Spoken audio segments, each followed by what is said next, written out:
की तुलना कर रहे हैं। यमक और श्लेष अलंकार जो है उन दोनों में अंतर और समानता देखेंगे। साथ ही साथ जिस चौपाई पर अभी बहुत विवाद चल रहा है रामचरितमानस का, कुछ मतलब तुच्छ और नीच प्रवृत्ति के लोग जो हैं, यही शब्द लेना चाहिए, वो उसका इंटरप्रिटेशन गलत कर रहे हैं।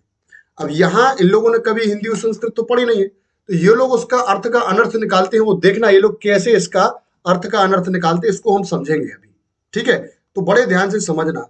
यमक और श्लेष अलंकार में देखो, दोनों अलंकारों को हमने आपको पढ़ाया है और बताया है कि एक ही शब्द के जहां पर कई अर्थ होते हैं, वहां पर यमक और श्लेष अलंकार होता है। सो डिफरेंस क्या है दोनों में, ये पहले देखें कि जब हम यमक अलंकार की बात करते हैं तो यमक अलंकार में शब्द के जितने अर्थ होते हैं, शब्द उतने ही बार आता है। एक बात ये ध्यान रखना है, ध्यान रहेगा ना। जबकि आप ये अच्छे से जानते हो कि श्लेष में क्या होता है कि एक शब्द का एक ही बार प्रयोग होता है, परंतु उसके भिन्न अर्थ निकलते हैं। यानी कि यमक में अर्थ शब्द रिपीट होता है, उसके साथ ही अलग अलग अर्थ होते हैं। परंतु श्लेष में एक ही शब्द का एक बार प्रयोग होगा, लेकिन अलग अलग सेंस में उसके अलग अलग अर्थ होंगे। ये श्लेष में हमने आपको बताया और ये यमक में। उदाहरण से सुनना, जैसे अब आपको अंतर समझ में आएगा। जैसे हम यमक की बात करें, काय की बात करें, यमक की। कनक कनक ते 100 गुनी, मादकता अधिकाय, या खाए बोराए जग वा पाए बोराए। इसका मतलब क्या है कि जब हम कनक शब्द का इंटरप्रिटेशन करते हैं, अर्थ लेते हैं, तो दो बार अलग अलग अर्थ हैं। एक बार कनक का मतलब होता है सोना और एक बार कनक का मतलब होता है धतूरा। कहने का मतलब कनक कनक ते 100 गुनी मादकता अधिकाय, यानी कि कनक यानी कि सोना और कनक यानी कि धतूरा। ये जो सोना है वो ये धतूरे से ज्यादा मद रखता है। मतलब आदमी अगर धतूरा खा ले तो वो होश में नहीं रहता, लेकिन किसी आदमी को सोना मतलब जरूरत से ज्यादा दौलत मिल जाए ना, तो उसमें मद और आ जाता है, मतलब वो और ज्यादा मद में घमंड में आ जाता है। तो कनक कनकते 100 गुनी मादकता अधिकाय, या पाए बोरा है, मतलब अगर कोई पाले यानी कि खा ले क्या धतूरा तो बोरा जाता है। उसी तरीके से अगर कोई बहुत ज्यादा कनक यानी कि सोना प्राप्त कर ले, बहुत ज्यादा पैसा प्राप्त कर लेगा तो भी बोरा जाता है। ये यमक का अर्थ है, ध्यान रहेगा ना। और देखिए श्लेष में क्या होता है, अब हम श्लेष में समझ लें। श्लेष में क्या होता है कि रहीमन पानी राखिए, कहते कि नहीं कहते। श्लेष अलंकार को जब आप पढ़ेंगे तो उसमें क्या कहते हैं, बहुत ध्यान से सुनना। यहां कि रहीमन पानी राखिए, कहते हैं ना, रहीमन पानी राखिए, पानी बचाइए। क्या कह देते हैं, बिनु पानी सब सून, है कि नहीं है। और उसी तरह पानी गए न उबरे, और मोती मानुष चून। ये अब इसको समझना ध्यान से कि क्या कह रहे हैं। यहां जो इंटरप्रिटेशन है इसका, काय का पानी गए ना उबरे मोती मानुष चून, तो ये पानी शब्द जो है यहां पर कितनी बार आया है, एक ही बार आया है। श्लेष में ध्यान रखना, पानी शब्द कितनी बार आया है, एक ही बार आया है, लेकिन तीन सेंस में उसके कितने अर्थ लिए गए बेटा, तीन अर्थ लिए गए हैं। समझना ध्यान से।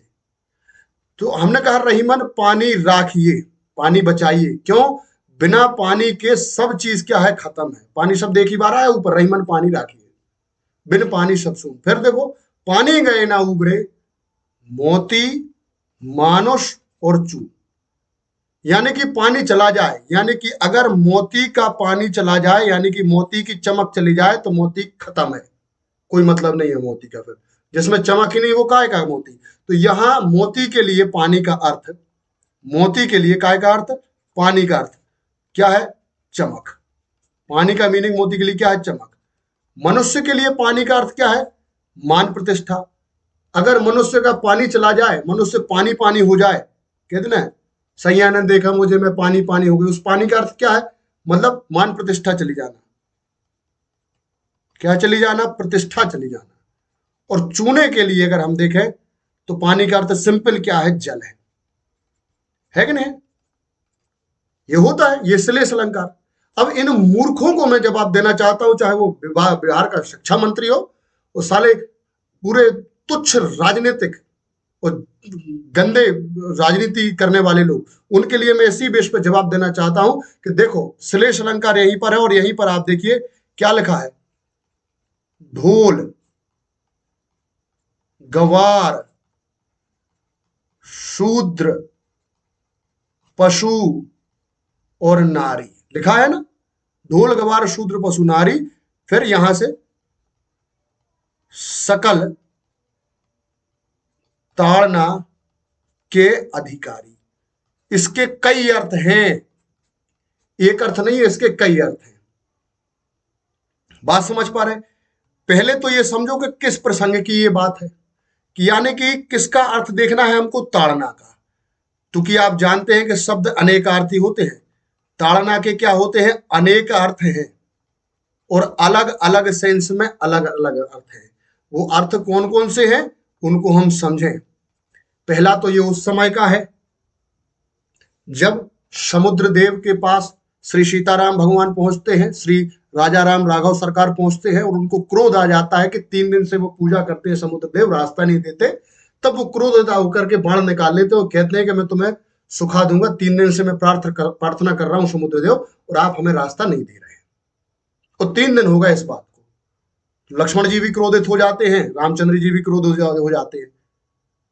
फिर जब वो बाण निकालने लगते हैं उस समय समुद्रदेव प्रकट होते हैं, विनम्र निवेदन करते हैं कि प्रभु, पीछे का बताते हैं कि आप अभी नरलीला में है, मानव अवतार में है और आपने ही मुझे ये मर्यादा दी है कि मैं समुद्र, बिजली, पंचतत्व होते ना जो पृथ्वी के, छित जल पावक गगन समीरा, अग्नि छित जल पावक अग्नि क्षितिज गगन यानी कि अंतरिक्ष और समीरा, ये 5 तीज कौन कौन, हमने कहा क्षितिज, जल, पावक यानी कि अग्नि, गगन माने अंतरिक्ष और समीरा यानी कि हवा, इनकी मर्यादा गुरु आपने ही दी है। कौन कहता है, समुद्रदेव कहते हैं श्री रामचंद्र जी से।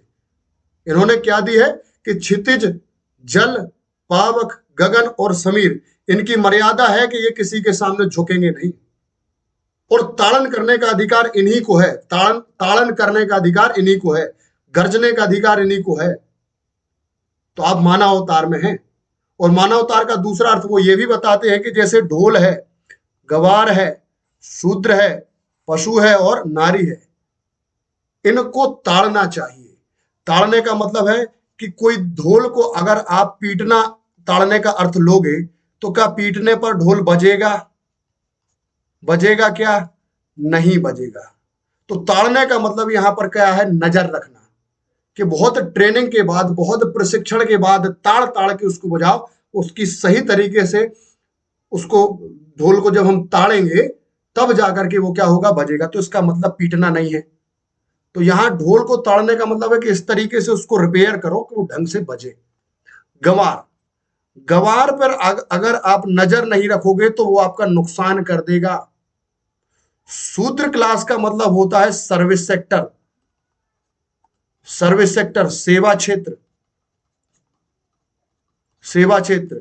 वो व्यक्ति जो आपसे पेमेंट प्राप्त कर रहा है, जो वेतन भोगी है, जिसको आप वेतन दे रहे हो किसी काम को करने का, अगर उस पर नजर नहीं रखोगे, उस पर उसको ताड़ोगे नहीं, ताड़ोगे मतलब नजर नहीं रखोगे, क्या मालूम वो काम कर भी रहा या नहीं कर पा रहा, फ्री की पेमेंट दोगे आप।